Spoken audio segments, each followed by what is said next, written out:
stranger. Hi, I'm Jimin. My name is Oren. I'm the leader of. Yeah, I'm Sugar. My name is Rick. I'm a good boy. Hi, you're my hope, I'm J-Hope. My name is Jian. Hi. My name is Younger. 잊어보기만 해 노래가 좋았다고 그저 달릴 뿐이라고 Promise now we'll keep on coming back for more Jungkook ने इतना अच्छा performance किया कि सबको बहुत पसंद आया। अब सबका परफॉर्मेंस हो गया, रिजल्ट 2 दिन बाद बताया जाएगा।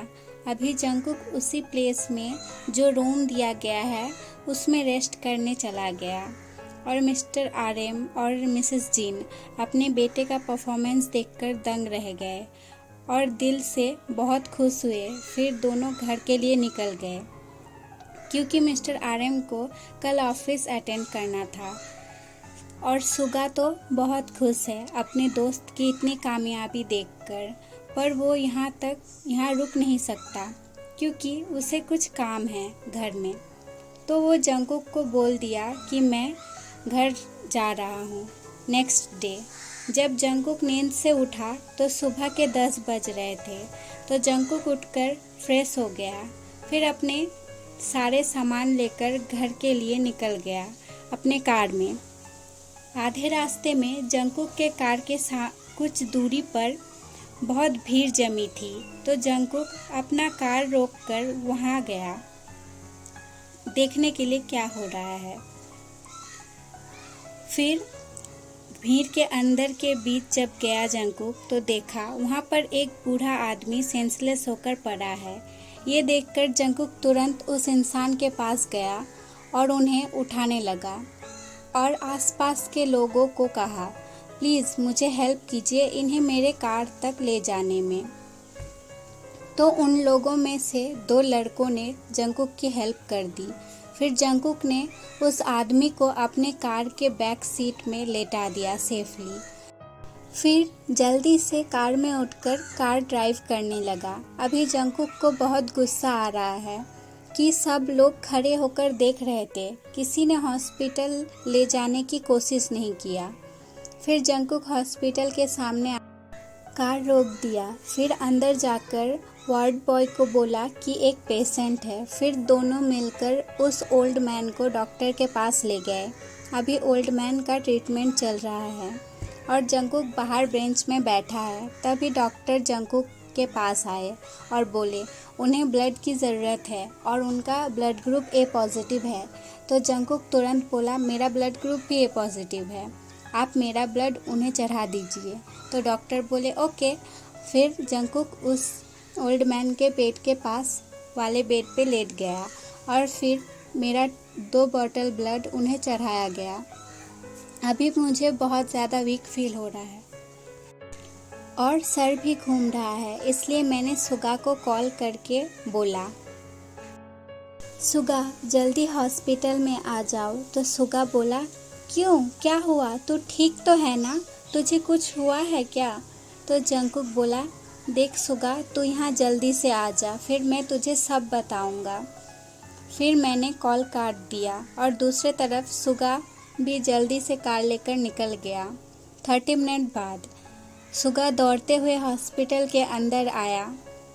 फिर जंगकुक को कैबिन के बाहर बैठे देखकर अपने हकलाते हुए आवाज़ में पूछा क्या हुआ है, तू ठीक तो है ना? तो जंगकुक अपने सिर उठाकर देख कि सुगा आ गया है और बहुत ज़्यादा घबराया हुआ है। तो जंगकुक सुगा को अपने पास बैठाया और बोला शांत हो जा, मुझे कुछ नहीं हुआ है। असल में जब मैं घर लौट रहा था तभी रास्ते में फिर जंगकुक सुगा को सब कुछ बता देता है जो जो हुआ था।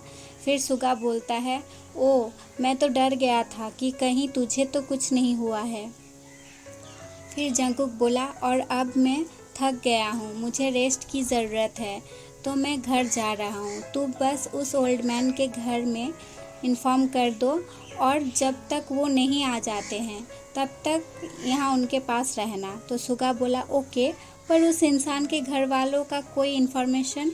तो जंगकुक बोला ये वाला कार्ड मिला है उनके कपड़े में से, यहाँ पर कॉल करके देख। तो सुगा बोला ओके। फिर जंगकुक बोला मैं तब घर जा रहा हूँ। फिर जंगकुक चेयर से उठकर थोड़ा दूर जाते ही उसका सिर अचानक घूम गया, पर सुगा ने तुरंत आकर उसे पकड़ लिया और बड़ी ट्यून में बोला मैं तुझे घर में छोड़ कर आता हूँ, तेरा तबीयत मुझे ठीक नहीं लग रहा है। तो जंगकुक बोला नहीं, मुझे अकेले चला जाऊँगा, तू टेंशन मत ले, असल में मैं बहुत थक गया हूँ इसीलिए इतना वीक फील हो रहा है। फिर जंगकुक अकेले अपने कार लेकर घर के लिए निकल गया और इधर सुगा एक गहरी सांस ली और बोला अगर मैं तुझे नहीं देखता तो पता ही नहीं चलता कि कोई इंसान एक अनजान इंसान को बचाने के लिए इतना कुछ करता है अभी के दुनिया में। तो बस सब खड़े होकर देखेंगे, कोई आगे हेल्प करने नहीं आएगा। फिर सुगा उस कार्ड के नंबर पर कॉल किया तो दूसरे ओर से जेहोब बोला हेलो। तो सुगा बोला हाँ, क्या आप डॉक्टर जेहोब हो? तो जेहोब हाँ बोलिए, क्या हुआ है? तो सुगा बोला असल में एक बहुत ओल्ड मैन रास्ते में सेंसलेस होकर पड़े थे तो उन्हें हॉस्पिटल में एडमिट किए और वो अभी ठीक है, पर उन्हें पूछने पर वो कुछ नहीं बोल पाए, पर उनके पास से आपका एक कार्ड मिला तो मैंने आपको कॉल किया। सब सुनकर जेहोब बोला ओ, असल में वो ओल्ड मैन मेरे पापा है, उन्हें भूल जाने की बीमारी है। मैं अभी मेरे भाई को कॉल करके उन्हें ले आने को बोल देता हूँ क्योंकि मैं अभी कंट्री से बाहर हूँ। बेटा प्लीज़ जब तक मेरा भाई वहाँ नहीं पहुँच जाता वहीं पर रहना पापा के पास। तो सुगा बोला ओके, आप इस बारे में टेंशन मत लीजिए, जब तक इन्हें घर वाले नहीं ले आने आ जाते हैं मैं यहीं पर रहूँगा। तो जेहोब बोला थैंक यू बेटा, थैंक यू सो मच, अभी तुम नहीं होते तो पता नहीं क्या हो जाता। तो सुगा बोला इट्स ओके अंकल, आप प्लीज़ जल्दी से जल्दी किसी को भेज दो क्योंकि मुझे थोड़ा काम है। तो जेहोब बोला ओके। फिर कॉल काट कर दिया। 35 मिनट बाद सोबिन आया और बोला क्या आपका नाम सुगा है? तो सुगा बोला हाँ, क्या आप जेहोब अंकल के भाई हो और ऐसे बीमार पापा को घर से बाहर नहीं निकलने देना चाहिए, कभी भी कुछ भी हो सकता है। तो सोबिन अपना सर झुकाकर बोला असल में पापा सबसे छुपकर घर से निकल गए तो हमें कुछ पता नहीं चला और हम उन्हें हर जगह ढूंढ रहे थे कि तभी जेहोब भैया का कॉल आया तो मैं यहाँ आया और थैंक यू सो मच, आपके कारण मेरे पापा एकदम सही सलामत है। तो सुगा बोला ओके कोई बात नहीं, और मैंने कुछ भी नहीं किया, आपके पापा को मेरे दोस्त ने हॉस्पिटल लाया था और अपना ब्लड देकर उन्हें ठीक किया है, तो थैंक्स, आप मुझे नहीं बोलकर मेरे दोस्त को बोलिए। तो सोबिन बोला ओ, पर मैं तो आपके दोस्त को नहीं जानता, आप ही मेरे तरफ से थैंक यू बोल दीजिएगा उन्हें। तो सुगा बोला हाँ, असल में ब्लड देने के कारण थोड़ा वीक फील कर रहा था इसलिए घर चला गया। ओ, और मैं आपके तरफ से थैंक्स बोल दूँगा उसे। तो सोबिन फिर से थैंक्स बोलकर अपने पापा को लेकर चला गया और सुगा भी अपने घर के लिए निकल गया। और दूसरी तरफ जंगकुक घर में आकर सीधा रूम में चला गया और जाकर फ्रेश होकर ड्रेस चेंज करके बेड में लेट गया क्योंकि उसे बहुत ज़्यादा वीक फील हो रहा है। और सुगा घर आने के बाद जंगकुक को कॉल किया पर जंगकुक तो सो गया था इसीलिए कॉल रिसीव नहीं किया। ये सुगा को भी समझ आ गया कि जंगकुक रेस्ट कर रहा है, इसलिए सुगा जंगकुक की मॉम मीन्स मिसेस जिन को कॉल करके बोल दिया कि क्या क्या हुआ है और जंगकुक का अच्छे से टेक केयर करने के लिए, क्योंकि वो अभी बहुत वीक है। मिसेस जिन बार बार जंगकुक को देखकर जा रही थी क्योंकि उन्हें बहुत टेंशन हो रहा है, पर जंगकुक शाम को सोया है और उठने का नाम ही नहीं ले रहा है। अभी मिडनाइट के टाइम जंगकुक का नींद खुला। मैं इतने टाइम से सो रहा था पर अब मुझे बहुत अच्छा फील हो रहा है, पर भूख लगी है। तो मैंने देखा कि मेरे बेड के पास सेंटर टेबल में मेरा खाना रखा हुआ है, तो मैं जल्दी से खाना स्टार्ट किया। मॉम ने मेरे सारे फेवरेट खाना बनाए हैं। फिर मैं खाकर थोड़ा देर फ़ोन चलाया, फिर सो गया। नेक्स्ट डे जब मेरा नींद खुला तो मैंने देखा कि मेरे बेड में बहुत सारे लेटर रखे हुए थे। शायद मॉम ने लेटर रिसीव करके यहाँ पर रख दिया है। तो मैं जल्दी से उठकर बैठ गया और उस लेटर को ढूंढने लगा जिसके लिए मुझे बेसब्री से इंतज़ार रहता था। फिर हर दिन के तरह मैं आज भी उस लेटर को देखकर खो गया हूँ। पता नहीं क्यों इस लेटर में जो आँख है, मैं उसके प्यार में पड़ गया हूँ। पता नहीं जो लड़की इतना सुंदर लिखती है, इतनी सुंदर बातें करती है, वो असल में कैसी होगी। मुझे उस पल का बेसब्री से इंतज़ार है जिस समय हम दोनों एक दूसरे के पास और सामने खड़े होंगे। फिर मैं अपने भावनाओं को कंट्रोल करके एक गहरी सांस ली। फिर लेटर को खोला।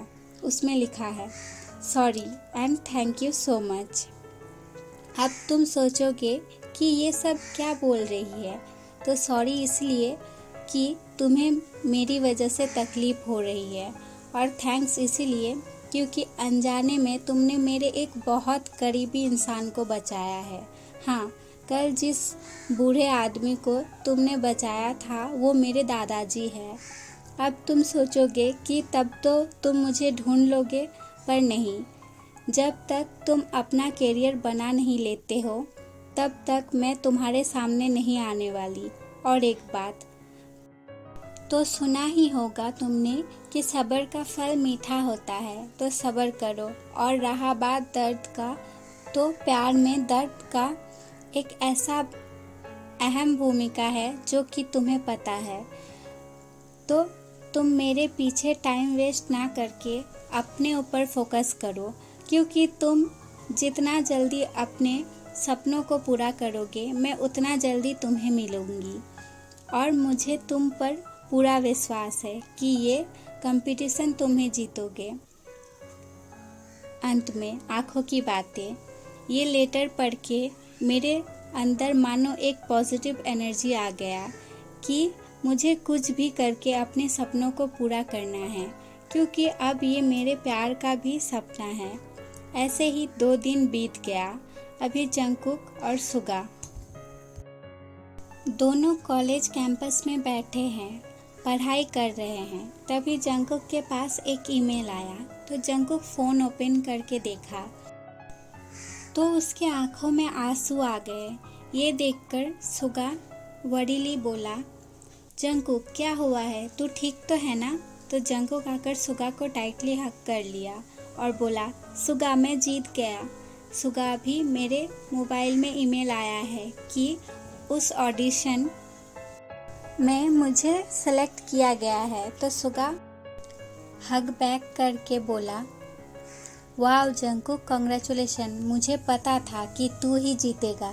चल ये गुड न्यूज़ अपने मॉम डैड को दे। तो जंगकुक बोला, हाँ सुगा, मुझे ये बात उन्हें बताना होगा। तो जंगकुक फ़ोन में अपने मॉम को कॉल करने ही वाला था कि तभी पापा ने मुझे कॉल किया। ये देखकर तो मैं शॉक हो गया, क्या, पर अपने आप को नॉर्मल करके कॉल रिसीव किया। तो पापा बोले, congratulation my son, I am proud of you. तो मैं बोला, थैंक्स पापा, पर आपको कैसे पता चला। तो पापा बोले, तुम भूल रहे हो कि मैं कौन हूँ। तो जंगकुक एक बने स्माइल करके बोला, नो पापा। तो मिस्टर आरएम बोले, तुम्हारे मॉम को पता है, वो बहुत खुश है, तुम भी कॉल करके बात कर लेना। तो मैं बोला, ओके पापा। फिर मिस्टर आरएम बोले, मैं कॉल रख रहा हूँ क्योंकि मुझे अभी मीटिंग अटेंड करनी है। तो मैं ओके पापा बाय बोलकर कॉल काट दिया। फिर मैंने मॉम को कॉल किया तो मॉम तुरंत फ़ोन रिसीव करके बोली, मैं बहुत खुश हूँ बेटा तुम्हारे लिए, तुम ऐसे ही आगे बढ़ते रहो। और तुमने बात किया अपने पापा से? तो जंकुक बोला यस मॉम, पापा ने कॉल किया था। तो मिसेस आई जिन बोली ओके बेटा, फिर तुम क्लास करके घर आ जाना जल्दी से, ठीक है, बाय। फिर मैं कॉल कट करके सुगा की ओर देखा तो वो बोला तुम ऐसे ही हमेशा खुश रहना जंकुक। तो जंकुक सुगा का हैंड होल्ड करके बोला ये सब कुछ पॉसिबल हुआ बस तुम लोगों के लिए, नहीं तो मैं अकेला क्या करता। तो सुगा बोला नहीं जंकुक, तू टैलेंटेड है इसलिए तू यहाँ है और गॉड ने ज़रूर तेरे लिए अच्छा ही सोच कर रखा होगा क्योंकि तू डिज़र्व करता है ये सब। ये बात सुनकर जंकुक को समझ आ रहा है कि सुगा अपने आप को छोटा समझ रहा है और शायद अंदर से बहुत दुखी है। सुगा, तो मैंने बोला ऐसे क्यों बोल रहा है तू? तो सुगा अपने इमोशंस को कंट्रोल करके बोला चल छोड़ ये सब बातें, आज खुशी का दिन है, चल मुझे टिप दे। तो जंकुक चल तब। फिर दोनों दोस्त पूरा दिन मस्ती करके रेस्टोरेंट में खाना खा के बहुत एंजॉय किए। फिर रात को घर आकर भी मॉम और पापा से बहुत सारे बातें हुई और मॉम मेरे पसंद का बहुत सारा खाना बनाई थी, वो भी सब मिलकर एक साथ खाए। आज बहुत याद आ रही है जिमिन की, मेरी छोटी सी बहन जो मेरे बिना एक दिन नहीं रह सकती थी। आज वो कितने दूर में है पढ़ाई करने के लिए। तभी मिसेस जिन बोली जंकुक क्या हुआ, जिमिन की याद आ रही है तो कॉल कर ले। तो मैंने तुरंत जिमिन को कॉल किया, हेलो जिमिन कैसी है तू? जिमिन बोली ठीक हूँ, पर मुझे बुरा लग रहा है कि आपने इतनी बड़ी कामयाबी हासिल की और मैं आपके साथ नहीं हूँ। तो जंकुक शॉक होकर बोला तुझे कैसे पता है कि मैं ऑडिशन में सेलेक्ट हो चुका हूँ? तो जिमिन बोली हाँ भैया, आपको क्या लगता है कि मुझे नहीं पता होगा? तो जंकुक बोला हाँ मुझे तो यही लग रहा था। तो जिमिन बोली भैया मुझे क्या सबको पता है ये बात। फिर ऐसे ही बहुत सारी बातें हुई उन दोनों भाई बहन के बीच। फिर बात हो जाने के बाद सब सो गए। अभी टाइम स्किप होता है 2 साल बाद। अभी बहुत कुछ बदल गया है। सुगा और जंकुक का कॉलेज कंप्लीट हो गया है। सुगा अपने पापा के बिजनेस में ज्वाइन किया है और अपने पापा के छोटे से बिजनेस को बहुत आगे लेकर जा रहा है। और जंकुक कॉलेज ख़त्म करके मेडिकल लाइन में पढ़कर डॉक्टर बनने का एग्ज़ाम दिया है। आज उसका रिज़ल्ट आउट होगा, इस कारण जंकुक बहुत नर्वस है। और ते और जंकुक का लेटर में बात हर दिन होता है और जंकुक अब बहुत ज़्यादा प्यार करने लगा है ते से। पर ते के बारे में या वो कहाँ रहती है यहाँ तक उसका नाम भी नहीं पता है जंकुक को। तो ते की आंखों से प्यार हुआ है, बातों से प्यार हुआ है और ऐसा प्यार बहुत ज़्यादा गहरा और मजबूत होता है। अभी जिमिन भी पढ़ाई ख़त्म करके लंदन से आ गई है। इतने दिनों से घर के बाहर रहने के कारण अभी जिमिन को सबसे बहुत ज़्यादा प्यार और केयर मिल रहा है। अभी शाम हो गया है, जंकुक का रिज़ल्ट निकल गया है और उसने करके दिखा दिया कि वो एक परफेक्ट बेटा है। अपने ड्रीम के साथ साथ अपने पापा के ड्रीम को भी पूरा कर दिया। आज से जंकुक सिंगर के साथ साथ डॉक्टर भी बन गया। सब बहुत खुश है। मिस्टर आरएम ने तो जंकुक को गले लगा लिया है खुशी के कारण। आज सब बहुत खुश है और जंकुक इंतज़ार में है कि कब कल होगा और वो लेटर आएगा। फिर जंकुक अपने फैमिली और सुगा के साथ घर में ही पार्टी कर लिया। फिर सब थक गए तो मस्ती करना छोड़कर सोने के लिए चले गए। नेक्स्ट डे जंकुक उठकर वेट कर रहा है कि कब लेटर आएगा। उसे एक दिन का गैप बहुत ज़्यादा लगता है, पर जंकुक के इंतज़ार को ख़त्म करके डोर बेल रिंग हुआ और जंकुक जल्दी से जाकर डोर ओपन किया। फिर पोस्टमैन अंकल से गुड मॉर्निंग कहा, फिर लेटर रिसीव कर लिया। फिर पोस्टमैन अंकल को थैंक्स बोलकर अपने बेडरूम चला गया। अभी जंगकुक बेड में बैठकर उस लेटर को ढूंढ रहा है। तभी उसका नज़र पड़ा उस आँख पर। फिर लेटर को अपने हाथ में लेकर अपने सीने में लगाकर 2 मिनट आँखों को बंद करके महसूस किया, मानो जिससे वो प्यार करता है वही है इस लेटर के जगह में। फिर थोड़े देर बाद लेटर को खोला तो पता नहीं क्यों पर एक अनजाना सा दर्द महसूस हुआ, मानो किसी ने दिल में नुकीली चीज़ से वार कर दिया। पर ऐसा क्यों लग रहा है पता नहीं। फिर जंगकुक लेटर को पढ़ना स्टार्ट किया। आज खुशी नहीं दुख बनकर आई हूँ। सोची थी पूरी ज़िंदगी काटूंगी तुम्हारे साथ, पर लगता है किस्मत को ये मंजूर नहीं। मैं तुम्हारे अचीवमेंट के लिए बहुत खुश हूँ। तुम ऐसे ही आगे बढ़ते रहो, बहुत आगे तक जाओ, पर अभी से मुझे भूलने की कोशिश करो, क्योंकि जो नहीं हो सकता उसका आस लगाकर दुख दर्द के अलावा कुछ नहीं मिलेगा। पता है मैं कितने सपने देखा करती थी, पर लगता है अब वो सपना ही रह जाएगा। मैं बहुत बुरी हूँ ना कि खुद तुम्हारे ज़िंदगी में आई और दिल में जगह बनाई, फिर अभी भूलने को बोल रही हूँ। पर एक बात याद रखना, मैं ये नहीं करना चाहती, पर फिर भी तुम्हारे लिए ये करना होगा। अब मुझे भूल जाओ, निकाल दो अपने दिल दिमाग से, क्योंकि किस्मत उतनी अच्छी नहीं है कि हम एक रहें। अतः आँखों की बातें। आज के लिए इतना ही आर्मी। आगे क्या होगा देखने के लिए वेट करें नेक्स्ट पार्ट का। मैं नेक्स्ट पार्ट जल्दी ही लाऊंगी। और स्टोरी को फुल वॉच कीजिएगा। अच्छा लगे तो लाइक कमेंट और शेयर कीजिएगा। और प्लीज़ ज़्यादा से ज़्यादा सब्सक्राइब कीजिए मेरे चैनल को। Okay bye bye army, take care.